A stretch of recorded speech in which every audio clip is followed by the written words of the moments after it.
ఒకవైపు ఆధ్యాత్మికగా పెరుగుతూనే ఉంది రోజు రోజుకి కూడా. మరోవైపు సైన్స్ కూడా పెరుగుతుంది గురుగారు. జ్వరం వచ్చినా, ఏమొచ్చినా ఫస్ట్ ఆస్పత్రికి వెళ్ళాలి. డాక్టర్ ఇచ్చే మందులను, డాక్టర్ పరీక్షల తర్వాత తీసుకునే ప్రికాషన్స్ బట్టి మనకు జబ్బు తగ్గుతుంది. అయితే ఈ జబ్బులు తగ్గడానికి కూడా ఆధ్యాత్మికతతో కూడా రోగాలను నివారించవచ్చా అంటే ఏమంటారు గురుగారు? మన మంత్రశాస్త్రాన్ని అర్థం చేసుకుంటే సగం అర్థం మనకి సందేహాలు తీరుతాయి. పూర్వజన్మ కృతం పాపం వ్యాధి రూపేణ బాధతే. ఈ శ్లోకం శ్రద్ధగా అందరికీ వినిపించాలి. పూర్వజన్మ కృతం పాపం వ్యాధి రూపేణ బాధతే తచ్ఛాంతిరౌషధై మంత్రై హోమై జపైశ్చ దానైశ్చ. పూర్వజన్మలో చేసిన పాపం ఈ జన్మలో రోగరూపంలో పట్టుకుంటుంది. పూర్వజన్మలో పాపం చేయడం అంటే ఇంత పూర్వజన్మే కాదు, ఈ జన్మలో కూడా ఒక 10 ఏళ్ల క్రితం చేసింది కూడా పూర్వజన్మే. పూర్వజన్మ ఆ జన్మే ఈ జన్మ కూడా. అనగా 1 7 నుంచి 10 7 వరకు నువ్వు చేసిన పాపపుణ్యాలే ఈ జన్మలో, అంటే తర్వాత 10 నుంచి 20 మధ్యలో రోగాల రూపంలో వస్తాయి. 2 రకాలుగా అర్థం చెప్పాలి ఇక్కడ. ఇతరులకు హాని చేయటం, దొంగతనాలు చేయటం, వ్యసనాలు పాలవటం ఇదొక పాపం. రెండవది శరీరాన్ని నిర్లక్ష్యం చేసి వ్యసనాలు పాలవడం కూడా. 1వ సంవత్సరం నుంచి 10వ సంవత్సరం వరకు వీడు వ్యాయామం చేయలేదండి, అడ్డమైన గడ్డి బజార్లో తిన్నాడు. అప్పుడు ఏమవుతుంది? 10 ఏళ్ల తర్వాత ఒకేసారి రోగం రాదు, కానీ 10 ఏళ్ల తర్వాత రోగం వస్తుందా లేదా, బయటపడుతుందా లేదా? మీరు ఇంట్లో వంట మానేసి రోజు హోటళ్ళ మీద పడి తింటే శరీరం పాడైపోతుందా లేదా? ఇది కూడా పూర్వజన్మ పాపమే. దీనివల్ల ఒక రోగం వచ్చింది. ఈ రోగమునకు ముందు శాంతి ఏమిటి, ఉపశమనం ఏమిటి, రోగం ఎలా తగ్గుతుంది అంటే ముందు ఔషధములని చెప్పారు మన పురాణాల్లో. మందే వేసుకోవాలి. భగవంతుడు వైద్యుల్ని సృష్టించాడు. వైద్యులు విష్ణు స్వరూపులట. వైద్యో నారాయణో హరిహి. ఆ రోజుల్లో ఆయుర్వేద వైద్యులు ఉండేవారు. వీళ్ళు విష్ణు స్వరూపులు. ఎప్పుడైనా డాక్టర్ గారు అంటే డాక్టర్ గారు సామాన్యుడు, ఎంత కష్టపడితే డాక్టర్ అయ్యాడు, కాబట్టి ఆయన విష్ణు స్వరూపుడు. ముందు అక్కడికి వెళ్ళుము, మందు వేసుకునుము. మందు వేసుకున్నా పూర్తిగా తగ్గదు, దానికి వెళ్ళి కొంత ఉపశమనం మంత్ర జపం చేయుము. తర్వాత హోమం చెయ్యి, జపం చెయ్యి, దానం చెయ్యి, వ్యాయామం చెయ్యి అన్నాడు. ఇవన్నీ చేస్తేనే రోగం తగ్గుతుంది. భీష్ముడికి ఒళ్ళంతా బాణాలు గుచ్చుకున్నాయి, తెలుసు కదా మీకు ఆ విషయం. అర్జునుడు కొట్టిన బాణాలు, ఇంకా తక్కిన వాళ్ళు కొట్టిన బాణాలతో ఒళ్ళంతా ముళ్ళబందిలో ఉన్నట్టు ఆయన కింద పడిపోయాడు. అప్పుడు వైద్యులు వచ్చారు. ఎందులో ఉంటుంది ఇది? మహాభారతంలో భీష్మ పర్వంలో ఉంటుంది. వైద్యులు వచ్చి, మహాత్మా మీరు అంటే మీ ఒంటికి పసరు పూసి బాధ కలగకుండా ఈ బాణాలు లాగేస్తాం. బాణాలు బయటకు వచ్చాక గాయాలు ఉంటాయి కదా, వాటికి మేము మందు రాసి కట్లు కడతాం. నెల్లాళ్లలో మీరు మళ్ళీ పూర్వంలాగా తిరుగుతారు. వైద్యం చెయ్యమని అడిగారు. నాకు వద్దు, వైద్యం వద్దు, ఇక నాకు విరక్తి వచ్చింది, మీకు డబ్బులు ఇస్తాను, డబ్బులు పట్టుకుపోండి అని వైద్యులు వెనక్కి పంపాడు. చచ్చిపోవడానికి నిర్ణయించుకున్నాడు ఆయన. అక్కడ వాళ్ళు అన్నమాట ఏంటో తెలుసా? ఎముకలు విరిగిపోయిన వాటికి కూడా మేము పసరు పూసి కట్లు వేస్తే నెల్లాళ్లలో సరివుతాయి అన్నారు. అలాంటి వాళ్ళు ఉండేవారు. ఇప్పుడు కూడా పుత్తూరు కట్లు అని ఉంటాయి, తెలుసు కదా? ఇప్పటికీ ఉంది. వాళ్ళు కట్లేస్తే నెల్లాళ్లలో కూర్చోగలుగుతారు, మీరు తిరగలుగుతారు. ఇప్పటికీ ఆకు పసరుతోనే చేస్తారు. కాబట్టి చెప్పొచ్చేది ఏంటంటే మన మూలికలు చాలా గొప్పవండి. ఈ పసరు, మూలికలు, వీటితోటి వైద్యం చేసి అద్భుతంగా తయారు చేసేవారు పూర్వకాలంలో. మా చిన్నప్పుడు ఒక ఆయనకి చెయ్యి తెగిపోయింది ఇక్కడ జోగనపాలెంలో. కొడవలితోటి మేకల కోసం రొట్ట కొడుతూ ఉంటే చెయ్యి సగం తెగిపోయింది. ఆయన డాక్టర్ గారి దగ్గరికి బాబోయని పరిగెడుతూ దారి పొడుగుతో ఈ బాధ తట్టుకోలేక ఆకులతో రాసేసుకున్నాడు, ఏ ఆకు కడితే ఆకు. ఆ తర్వాత ఏలూరు గవర్నమెంట్ ఆసుపత్రి దగ్గరికి వెళ్ళేసరికి అతుక్కుపోయింది చెయ్యి. ఇప్పటికీ అతను జోగనపాలెంలో ఉన్నాడు. ఆ తర్వాత వాళ్ళ డాక్టర్లు ఆశ్చర్యపోయి, ఇదేంట్రే బాబు ఎలా అయ్యిందంటే దారిలో ఆకులు రాసుకున్నాం, ఆకుల వల్ల ఈ అతుక్కుపోయింది చెయ్యి అన్నాడు. ఆకే ఉంటుంటే తెలియదు వాడికి, ఎందుకంటే దారి పొడుగుతో ఎన్ని ఆకులు రాశాడో వాడికి తెలియదు. అలాంటి ఆకులు ఉన్నాయి మూలికలు. మాట్లాడండి, నేచర్ ఇది. అందువల్ల సందేహం లేకుండా మనం డాక్టర్ దగ్గరికి వెళ్ళాలి, వైద్యం వేయించుకోవాలి. అందులో ఈ ఆయుర్వేదం చాలా గొప్పది. వాటితో పాటు మంత్ర జపాలు, దానాలు, తపాలు ఇవన్నీ కూడా చేయవలసినదే. ఇంకొక విషయం గురుగారు, ప్రస్తుతం ఈ జనరేషన్లో చాలామంది యువతకు, అంటే ఎక్కువ భాగం యువతకు పురాణాలు కావచ్చు, ఈ వేదాల గురించి మాత్రము కనీసం మాత్రం కూడా అవగాహన లేదు గురుగారు. అంటే వీటిని ఈ యువతలో వీటిని పెంపొందించే బాధ్యత ఎవరు తీసుకోవాలి? తల్లిదండ్రులా, లేదంటే ఉపాధ్యాయులు, స్కూల్లో అంటే టీచర్లా, ఎవరు తీసుకోవాలంటారు? అందరం తీసుకోవాలండి.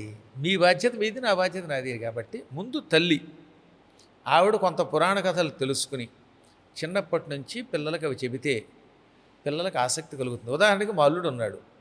మా పెద్దమ్మాయి అల్లుడు వాళ్ళ పిల్లలు 5 ఏళ్ళు 6 ఏళ్ల పిల్లలు. వాళ్ళకి చిన్నప్పటి నుంచి ఇద్దరు ఒక దగ్గర ఉండి రామాయణ భారత భాగవత కథలు చెబుతున్నారు. ఇప్పుడు మా మనవడు మాట్లాడితే జై హనుమ అంటాడు, జై శ్రీరామ్ అంటాడు. వాటి మీద అంత ఉత్సాహం, శివాజీ మీద అభిమానం కలిగింది. మా శిష్యులు సనాతన ధర్మం కోసం కృషి చేస్తున్న గుడిబడి శిష్యులు ఉన్నారు. ఇప్పుడు హైదరాబాద్లో సురేష్ రెడ్డి కానీ, తర్వాత గుంటూరులో ఉన్న గిరిధర్ కానీ, శివకుమార్ అని ఒక ఆయన, శివప్రసాద్ గారిని గుంటూరులో ఉన్న ఆయన, తర్వాత హైదరాబాద్లో పరమేశ్వరు, ఇలాంటి వాళ్ళు చాలామంది ఉన్నారు, జితేంద్ర ఇత్యాదులు. వీళ్ళు వాళ్ళ పిల్లలకి ఈ పురాణాలు చెప్పడం వల్ల నాకే పురాణం చెప్పేస్తారు. వాళ్ళు ఎన్నో రకాల సందేహాలు అడుగుతున్నారు. తల్లి తండ్రి గురువులు చిన్నప్పటి నుంచి పిల్లలకి సనాతన ధర్మం మీద ఆసక్తి కలిగిస్తే, దాంతోపాటు అప్పుడప్పుడు మాబోటి వాళ్ళ పురాణములు వాళ్ళు వినడం మొదలు పెడితే వాళ్ళు మళ్ళీ మన ధర్మం కేసి ఆకర్షితులవుతారు. ఇది ఒక గొప్ప ధర్మం అన్నాను కదా. రాముడు కృష్ణుడు వీళ్ళందరి గురించి తెలుసుకోవటం వల్ల, వాళ్ళల్లో ఉన్న సంస్కారాలు నేర్చుకోవటం వల్ల చాలా గొప్ప వాళ్ళు అవుతారు. కాబట్టి బాధ్యత ఒక్కరిది కాదు, అందరిది. మీరు కూడా వీలున్నప్పుడల్లా ఇలాగే మీ ప్రసార మాధ్యమం యూట్యూబ్ ద్వారా కొంత చేయించండి. మంచి మంచి ఇలాంటి కార్యక్రమాలు పిల్లలకి ఆదర్శంగా నిలబడితే ఇలాంటి ఇంటర్వ్యూలు, కొన్ని కథలు వాళ్ళకి అందజేయండి. నా దారి నేను ఎలాగో పురాణాలు చెబుతున్నాను. అలాగే స్కూల్లో టీచర్లు, తల్లిదండ్రులు, పెద్దలు, పూర్వం ఇంట్లో అమ్మమ్మలు తాతయ్యలు బామ్మలు తాతయ్యలు ఉండేవారు. ఇప్పుడు వాళ్ళందరినీ వృద్ధాశ్రమానికి ఇంటారు. వాళ్ళు కూడా ఇంట్లో ఉంటే ఎంతో లాభం, ఇవన్నీ నేర్పేవారు. ఇప్పుడు వాళ్ళు మారిపోయారు. తాతగారు కూడా వాట్సాప్లే, అందులో పిచ్చి పిచ్చి డ్యాన్సులు చూస్తున్నారు. వాళ్ళు కూడా పిల్లల్ని సరైన మార్గంలో పెడితే పిల్లలు సందేహం లేకుండా గొప్పవాళ్ళు అవుతారు. పిల్లల్ని మార్చే బాధ్యత చిన్నప్పటి నుంచి మన మీదే ఉన్నది. పిల్లలు మనమే తీసుకోవాలి. ఒక చిన్న డౌట్ ఉంది గురుగారు. కాషాయం ధరించిన సాధువులకు కావచ్చు, ఋషులకు కావచ్చు, వీళ్ళందరికీ కూడా కులం ఉంటుందా గురుగారు? అదేనండి, కాషాయం ధరించిన తర్వాత వాడు ఏమైనా గొప్పవాడైపోతాడనే. నేను చాలా కాలం క్రితం ఒక పద్యం రాశాను.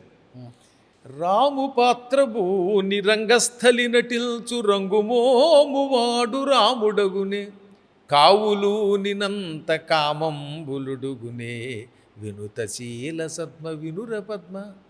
రాముడు వేషం వేసుకుని రంగు పూసుకుని వాళ్ళంతా రాముడైపోతాడా? ఆ కాసేపు నటిస్తున్నాడు. ఒక ఆయన ఉన్నాడు, సినిమాల్లో కాళిదాసు పాత్ర వేశాడు, తెనాలి రామకృష్ణుడు పాత్ర వేశాడు, అందులోనేమో అమ్మవారిని ఉపాసించాడు, ఇంటికి వెళ్ళాక దేవుడు లేడు దెయ్యం లేదంటాడు. కాబట్టి ఈ మొహానికి రంగు వేసుకున్న ప్రతివాడికి భక్తి రాదు. రాముడు వేషం వేసుకున్నవాడు వెనకాతలు బీడీ కాలుస్తున్నాడు చూశాను నా కర్మగాలి చిన్నప్పుడు. కాషాయం ధరించిన వారికి కులంతో సంబంధం ఉంటుంది. అందుకే నేను చెప్పేది, ఈ పద్యం పూర్తిగా వింటలేదు మీరు. రంగు మొహం వాడికి ఎలా రాముడు అవడో, కాషాయ వస్త్రం ధరిస్తే కామాలు తగ్గుతాయా, కులం మీద పిచ్చిపోతుందా? ఒక్కసారి కాషాయం ధరిస్తే వాడికి కులం లేదు, వర్ణము లేదు, గోత్రం లేదు, శివకేశవ ద్వేషం ఉండకూడదు, ప్రతి ప్రాణిని ప్రేమించే అద్భుత తత్వం ఉండాలి, మన సనాతన ధర్మాన్ని నిలబెట్టాలి. అలా ఉన్నాడు కదా అని ఎవడైనా పాకిస్తాన్ వాడు వస్తే నేను కాషాయం కట్టుకున్నాను, నువ్వు పాకిస్తాన్ నుంచి వచ్చి దీన్ని వీళ్ళందరినీ చంపేసి పట్టుకుపోవడానికి వీలేకుండా అప్పుడు యుద్ధం చేయాలి మళ్ళీ. కాబట్టి దృష్టిలో పెట్టుకొని కాషాయము ధరించాక కులము వర్ణము వీటికి అతీతంగా ఉండాలి. ఒక్క ధర్మమునకు సంకటం వస్తే కాషాయం కట్టుకున్నవాడు ధనుస్సును ఎక్కుపెట్టి యుద్ధం చేయాలి. అందుకే పూర్వం ఋషులు యుద్ధం చేశారు. అర్థమైంది. కాబట్టి మీరు వ్యక్తిగతంగా ఇంకా అతనికి ఏం ఉండదు. వాడు ఎవడో అనవసరం, వాడికి కుటుంబమే లేదు కదా, వాళ్ళ అమ్మా నాన్నే లేరు. ఇప్పుడు ఉదాహరణకి నేను చాలా ఇష్టపడేది మా స్వామీజీ గణపతి సత్యనారాయణ స్వామి వారిని. ఆయన నాకు తల్లి తండ్రి, ఆయనకి నాకున్న బంధం గురించి చెప్పాలంటే ఈ ఏడాది సరిపోదు. ఆయనకి నేనంటే అంత ఇష్టం, ఆయనంటే నాకు అంత పూజ్యభావం. మా స్వామీజీకి ఇప్పుడు కులం ఏముంది, ఆయన గోత్రం ఉండదు, ఎందుకని సన్యాసి అయ్యారు. ఇంకా ఉత్తరపీఠాధిపతి దత్త విజయానంద స్వామి వారు ఉన్నారు.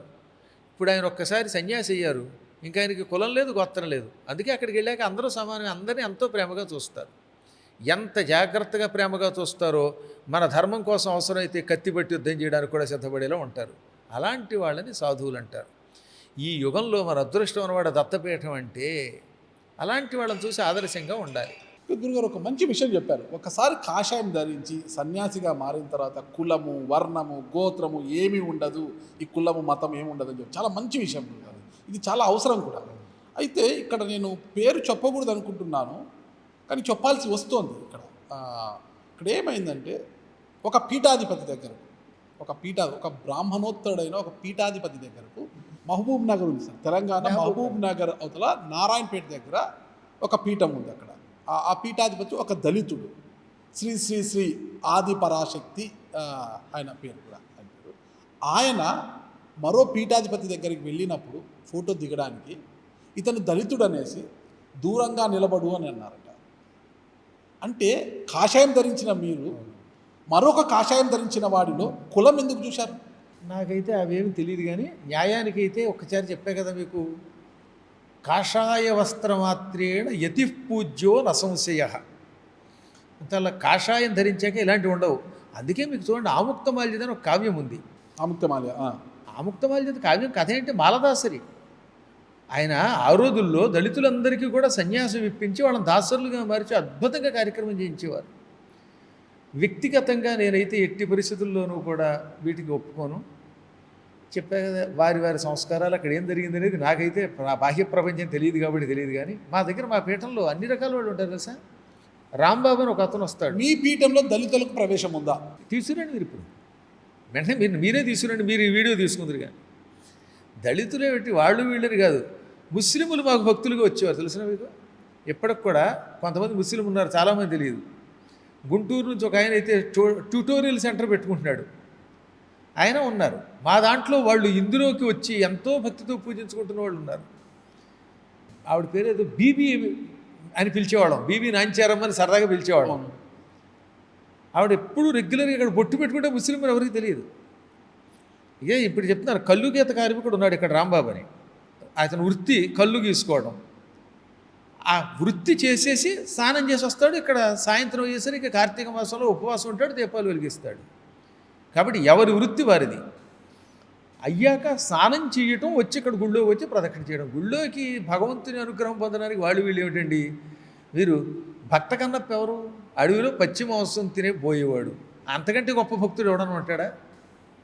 కాబట్టి ఇవి పుట్టి అసత్యం. ఇది శాస్త్ర ప్రకారతే శంకరాచార్యులు వారు చండాలోస్తు సతుద్యుతోస్తు గురురిత్యేష మనీషా మమ, చండాలుడైనా బ్రాహ్మడైనా జ్ఞానం కలిగితే వాడే నాకు గురువు అన్నాడు. ఆయన గురువు శంకరుడు అన్నాడు. పైగా మరి మీరు ఇంత గొప్పగా చెప్తున్నారు, కులము వర్ణం అంతా లేదు, అందరూ ఒకటి అని. కానీ ప్రజల్లో మనుషుల్లో ఇంకటికి ఈ కుల వివక్షత అనేది పెరిగిపోతుంది. దళితుల్లో ఎక్కువగా భాగము ఈ మతం మార్పులు జరగడానికి కూడా కారణం అదే కదా. ఒకటి గుర్తుపెట్టుకోవాల్సింది ఏంటంటే, రాజకీయ నాయకులు వీళ్ళని ఐకమత్యంతో ఉండనివ్వరండి. వీళ్ళు 4 రోజులు వచ్చారంటే వాళ్ళే పెంట పెడుతున్నారు. ఇందులో జరుగుతున్నది అది. కానీ అందువల్ల ఇతరుల గురించి నాకు అనవసరం. కానీ మా పీఠంలో మీరు ఎవరన్నా శుభ్రంగా అందరినీ తీసుకురండి, వాళ్ళందరి చేత ప్రదక్షిణ చేస్తాం, వాళ్ళకి అభిషేకాలు చేస్తాం. మహానుభావుడు రంగరాజన్ గారు అనుకుంటాను కదా, ఆయన పేరేంటి, సౌందరరాజన్ గారా, తిరుపూరి బాలాజీ. ఆయన మరి భుజం మీద ఎటు పోయలేదా? అవి కనపట్లేదు ఎటు ప్రజలకి. ఎంతోమంది గొప్ప గొప్ప వాళ్ళు ఇప్పటికి కూడా పీఠాధిపతులు అలాంటి వాళ్ళు ఉన్నారు. అందువల్ల అవి తీసి పక్కన పెట్టేసేయచ్చు. ఇప్పుడు ఇంకా మనం ఆ పిచ్చి పట్టుకుంటే ఉన్న హిందూ ధర్మం నశించిపోతుంది. మనకి ధర్మం పోతే మనం బతకం. విభజించు పాలించు అనే దాంట్లో పడకండి. ఎప్పుడూ ఏం జరిగిందో మనం కళ్ళ ముందు చూడలేదు. కానీ ఈ మధ్యకాలంలో ఆ విభేదాలు చాలా తక్కువగా ఉన్నాయి. ఎక్కడైనా ఎవరైనా పెంచి పోషిస్తే వాటిని తురంచడం మంచిది. ప్రజల మధ్యలో, మనుషుల మధ్యనే కాదు, దేవుళ్ళకు కూడా ఈ కులాలను అండగడుతున్నారు కదా. శ్రీకృష్ణుడు అంటే యాదవుడని, రాముడు అంటే రాజవంశానికి చెందినవాడు రాజు అనేసి, ఆంజనేయ స్వామి ఏమో బ్రాహ్మణుడని, లోక కళ్యాణం కోసము పరితపించే మన నారదుడు రజకుడని, ఈయన చాలా రకాలుగా చెప్తుంటారు కదా గురువుగారు. ఇవన్నీ పిచ్చి పెరిగితే అలా చేస్తారు. గాలికి, అగ్నికి, జలానికి, వీటికి కూడా కొంతకాలానికి పోయిన తర్వాత మాది వేరు మీది వేరు అనే కులం పెడితే పెట్టచ్చేమో. కానీ అందువల్ల పంచభూతాలు, ప్రపంచానికి అతీతుడైన పరమాత్మ కులం ఏమిటివాడు మాకు. కాకపోతే ఆయన శివుడా అంటే శివుడు, విష్ణువు అంటే విష్ణువు. అందుకే భాగవతం లాంటివి చదవాలి. అందులో అక్రూరుడు ఏమన్నాడో తెలుసా, కృష్ణుడి యొక్క విశ్వరూపం చూశాడు. మరి నీవు నారాయణాక్షుండవంచున్ శివాక్షుండవంచున్ మరింపెక్కు మార్గంబులన్ నిన్ను నగ్గింతు రెగ్గేమి ఏరుల్పయో రాసినే రాసులై కూడు క్రీడల్ ఘటాంతర్గతాకాశముల్ తద్ఘటాంతంబులం దేకమౌరేఖ లోకావధిన్ వీక ఏ పోకలం బోక ఏకాకి వయ్యుండు దీశ అన్నాడు ఆయన. ప్రభు, అగ్నివి నీవు, జలానివి నీవు, ఆకాశానివి నీవు, వాయువువి నీవు, భూమివి నీవు. నిన్ను కొందరు పంచరత్నానుసారంగా పూజిస్తున్నారు. కొందరు స్మార్థం అన్నారు, కొందరు ద్వైతం అన్నారు, కొందరు అద్వైతం అన్నారు, కొందరు వైఖానసం అన్నారు, కొందరు ఇంద్రుడు అన్నారు, కొందరేమో విష్ణువు అన్నారు, కొందరు శివుడు అన్నారు. ఎవరు ఏ మార్గంతో కొలిస్తే ఆ రూపంతో దర్శనమిస్తావు. నీరు చెంబులో ఉన్నప్పుడు చెంబుడు నీళ్లు, బిందెలో ఉన్నప్పుడు బిందెడు నీరు, కొండలో ఉన్నప్పుడు కుండెడు నీరు, చెరువులో ఉంటే చెరువు నీరు, లేదా నదిలో ఉన్నప్పుడు నది. ఈ నదిలో నీరు, ఈ చెంబు నీరు ఇవన్నీ సముద్రంలో కలిసిపోతే ఇప్పుడు దాన్ని సముద్రం అంటున్నావా, విడిగా ఏమన్నా చెంబు కొండ అంటావా? భగవంతుడు, మానవులు కూడా నీరు లాంటివారు. నీరుకి ఆకారం లేదు, ఎందులో ఉంటే ఆ ఆకారంతో కనపడుతుంది. ఇప్పుడు ఆ డబ్బాలో ఉంటే డబ్బా నీరు, డబ్బా ఆకారం లేదు కానీ ఆ నీటికి దాంట్లో ఏముంటుంది ఆకారం ఆలోచించండి. అలాగే సముద్రములోకి నదులన్నీ కలిసినట్టుగా ఏ రూపంతో కలిసినా అన్నీ నిన్నే చేరుతాయి అని ఒక అద్భుతమైనటువంటి స్తోత్రం చేశాడు. భగవంతుడికి గుణరూప కర్మములే లేవు. కేవలం మనం ఏ రూపంతో చూడాలనుకుంటే ఆ రూపంతో కనబడి మళ్ళీ ఆ రూపాన్ని విడిచిపెడుతూ ఉంటాడు. ఒక చిన్న ప్రశ్నతో ఈ కులం గురించి మన పక్కన పెట్టేశాను మీరు. అంటే ఈ యాదవ కులస్తులు కొంతమంది ఈ సందర్భంలోనే ఈ కులం గురించి మాట్లాడుతున్నారు. కొంతమంది యాదవ కులస్తులు ప్రణవపీఠం వద్దకు వచ్చి మీతో ఏదో మాట్లాడారు అప్పట్లో అనేది. లేదండి, అది నాది కాదు సుమా. అసలు మా పీఠం దగ్గర ఇంతవరకు ఎవ్వరూ రాలేదు. ఎందుకంటే గురువుగారు అటువంటి వాటికి అతీతుడు. ఒక్కసారి మహానుభావులు చాగంటి వారి దగ్గరికి వచ్చింది. అది కూడా చిన్న అపార్థం అది. అంతేగాని వాళ్ళల్లో ఆయన మీద ద్వేషం లేదు. వాళ్ళు తర్వాత కలిసే కూర్చొని ఉన్నారు. అది మా కోటేశ్వరరావు గారికి చిన్నది, ఆయన అన్నది అర్థం కాక అలా వచ్చింది తప్ప తర్వాత వాళ్ళకి అర్థమైంది. ఆయన ఏదో చిన్న మాట అన్నారు, ఆ మాట మీద ఏదో చిన్న గొడవ వచ్చింది అనుకోండి. అపార్థం తప్ప ఆయన మహానుభావుడు. ఆయన ప్రతి ప్రాణిని ప్రేమిస్తాడు. ఎంత మెత్తగా మాట్లాడతారండి కోటేశ్వరరావు గారు. ఆత్మీయుడంటే ఆయన. నా కోసం సందేశం కూడా పంపారు ఆయన. నా పుస్తకాలకి పీఠికి కూడా రాశారు. ప్రపంచంలో అంత ప్రేమగా మాట్లాడేవాళ్ళు రాగద్వేషాలకు అతీతులు కొద్దిమంది ఉంటారు. అటువంటి వాళ్ళకి వ్యక్తుల మీద ద్వేషమా? ప్రతి ప్రాణిని నెత్తి మీద పెట్టుకుంటాడు ఆయన. అందువల్ల ఇవాళ కొద్దిమందిమే మిగిలాం. మా జోలికి కూడా వచ్చి మమ్మల్ని ఏదో అనవసరంగా అల్లరి చేయాలని ఎవరు అనుకోరు. అనుకుంటే ప్రమాదం కూడా. పద్మాకర్ గారు, కోటేశ్వరరావు గారు, షణ్ముఖ శర్మ గారు, వీళ్ళు ముగ్గురుగా ఎంత కనబడుతున్నారు గారు. ముగ్గురు ఒకటే గుర్తుపెట్టుకోండి, మా ఆత్మలు ఒకటే. ఒకరి కోసం ఒకరు ప్రాణం ఇస్తారు. ధర్మం కోసం నిలబడుతున్నారు. ప్రతి ప్రాణిని ప్రేమిస్తారు. ఎప్పుడన్నా చూడండి, వాళ్ళ దాంట్లో కాంట్రావర్షియస్ అనవసరంగా ఉండవు, తిట్టడాలు ఉండవు. మన ధర్మం కోసం ఉంటున్నారు. గరికపాటి గారు గురుగారు, గరికపాటి గారు నాకు బాగా స్నేహితుడు. మేము ఇద్దరం కలిసి ఎన్ని అవధానాలు చేసాం. మేము ఇద్దరం కలిసి ఆయన తెనాలి రామకృష్ణుడు, నేను దూర్చేటి, నేను రామకృష్ణుడు, ఆయన దూర్చేటి, భువన విజయాలు తెగవేశాం. చిన్నప్పటి నుంచి, చిన్నప్పటి అంటే దాదాపుగా నేను 1991 నుంచి మేము స్నేహితులు. తర్వాత ఆయన ఈ మధ్యనే పద్మశ్రీ కూడా పొందారు. మేము అభినందనలు తెలిపాం. ఏవో ఉంటాయండి. మేము మీలాంటి వాళ్ళు ఇప్పుడు కావాలని కెలకాలని తప్ప మా దాంట్లో మాకు వ్యక్తిగతంగా ఏమీ లేవు. అంటే మీరంటే కాదు. ఇప్పుడు ఏదో ఉపన్యాసం చెబుతున్నప్పుడు ఎక్కడో చోట ఏదో అంటామండి. ఆ పురాణాల్లో ఉన్నది అది, అంతే కదా. అక్కడ పురాణంలో ఒక చోట ఓ బ్రాహ్మడు అనే పదం వచ్చింది. అంత మాత్రం చేత వీడికి బ్రాహ్మడు అంటే అభిమానం అంటే ఏం చెప్పగలుగుతాం? నిజంగా మా పీఠంలో బ్రాహ్మడు ఎవడున్నాడు? ఇప్పుడు మిమ్మల్ని తీసుకొచ్చిన రాజు ఉన్నాడు, అతను కాపు కులస్తుడు. అక్కడ కూర్చున్నాయని ఇంకెవరో వయసు కులస్తులు, ఇంకోళ్ళు ఎవరో రాజులు. మా దాంట్లో ఎవ్వరూ మానవాళ్ళు ఉండరు. ఏదో అల్లుడు కూతురు తప్పదు కాబట్టి అన్ని మనుషులకి పెద్దపీట వేస్తారు. ఇక్కడ ఇవాళ ఏ పౌరాణికుడికైనా అక్కడ పురాణం వినేటటువంటి వాళ్ళలో వాళ్ళు ఎంతమంది ఉంటారు? అందరూ కలిస్తే సమాజం అంటే అన్నీ కలిసి ఉండాలి. కాబట్టి ఈ రాగద్వేషాలకి ఎప్పుడు వీళ్ళు పౌరాణికులు అతీతులే. మహాభారతంలో కూడా అంతే కదా. అందరూ మహానుభావులు కలవాలి అని చెప్పాడు ధర్మరాజు గారు. ఏది? పరమ పవిత్రమైన శాంతి పర్వంలో. ఒక చిన్న అనుమానం ఉంది గారు. మంచి చెడుల గురించి మీరు ఇంత చక్కగా చెప్తున్నారు, మీరు చాలా చక్కగా వివరిస్తున్నారు కూడా. అలాంటిది నాకు ఒక చిన్న డౌట్. అత్యంత మేధో సంపన్నుడు, గాయత్రి మంత్ర సృష్టికర్త విశ్వామిత్రుడు ఆ రోజు మేనకకు ఎందుకు దాసోహమయ్యారు గురుగారు? అసలు 1 కాదు 2 రోజులు కాదు, ఆయన చేస్తుంది తప్పని తెలిసిన 10 ఏళ్ల పాటు అలాగే వెళ్ళిపోయారు కదా. అంటే ఆయన ఏం మెసేజ్ ఇచ్చారు? అంత మేధో సంపన్నుడైన విశ్వామిత్రుడు సమాజానికి ఏం మెసేజ్ ఇచ్చారంటారు మేనక ద్వారా? ఏమండి, ఎవడైనా సాధన చేస్తున్నప్పుడు ఎక్కడో చోట బుట్టలో పడతాడు. ఆయన బుట్టలో పడింది గుర్తుపెడుతూ ఆయన బ్రహ్మర్షి స్థాయికి వెళ్ళాడనే విషయం మనం మర్చిపోకూడదు. ఇప్పుడు నేను ఏదో ఉద్యోగం చేస్తున్నాను, మంచి సమయంలో ఏదో ఒక టైంలో ఇంత బంగారం ముద్ద 10 సార్లు చూపించారు. ఓసారి టెంప్ట్ అవ్వం, రెండోసారి టెంప్ట్ అవ్వం, మూడోసారి బంగారం ముద్ద కనబడితే ఏమో అటు పెడతామేమో. ఎంత గొప్పవాడైనా పడకుండా ఉంటాడో, కలియుగ మానవులు కదా మనం. అలాంటిది ఆ మహానుభావుడు అంత తపస్సు చేస్తున్నప్పుడు ఓసారి మేనకు వచ్చినప్పుడు మేనక రా ఆనక అనకుండా భవిష్యత్తు దృష్టిలో పెట్టుకుని ఆయన పడి ఉండొచ్చు. తర్వాత రంభ వచ్చింది, మరి రంభ దగ్గర పడలేదుగా, రాయి అయిపోయి చెప్పించాడు. కామక్రోధాదులను అదుపులో పెట్టడం అంత తేలికేం కాదు. నారదుడు అంతటి వాడు సంసారంలో పడ్డాడు. భూమి మీద ఉన్నంత వరకు కామ క్రోధ లోభ మోహ మదమాత్సర్యములు ఎంతో కొంత ఉంటాయి. కాకపోతే ఎప్పటికప్పుడు వాటిని గుర్తించి మళ్ళీ వాటిని అదుపులో పెట్టుకోవలసిందే. మాకు కోపాలు లేకుండా ఏముండవు, కానీ ఎప్పటికప్పుడు రియలైజ్ అవుతూ ఉంటాం, ఓహో ఈ కోపం వల్ల ఇంత నష్టం వస్తుంది అని. అందులో వాళ్ళు చాలా గొప్పవాళ్ళు అయ్యారు కదండి. విశ్వామిత్రుడు ఇప్పటికి కూడా ఆకాశంలో అద్భుతమైనటువంటి ఒక నక్షత్ర రూపంలో కనపడుతున్నాడు. సప్తఋషి మండలం అని ఉంటుంది పైన, అందులో విశ్వామిత్రుడు ఒకడు. కాబట్టి ఎవరైనా సరే అప్పుడప్పుడు తపస్సులో భ్రష్టులు అవుతూ ఉంటారు. అవడమే వాళ్ళ లక్షణం. అయ్యి మళ్ళీ వాళ్ళు తట్టుకుంటారు.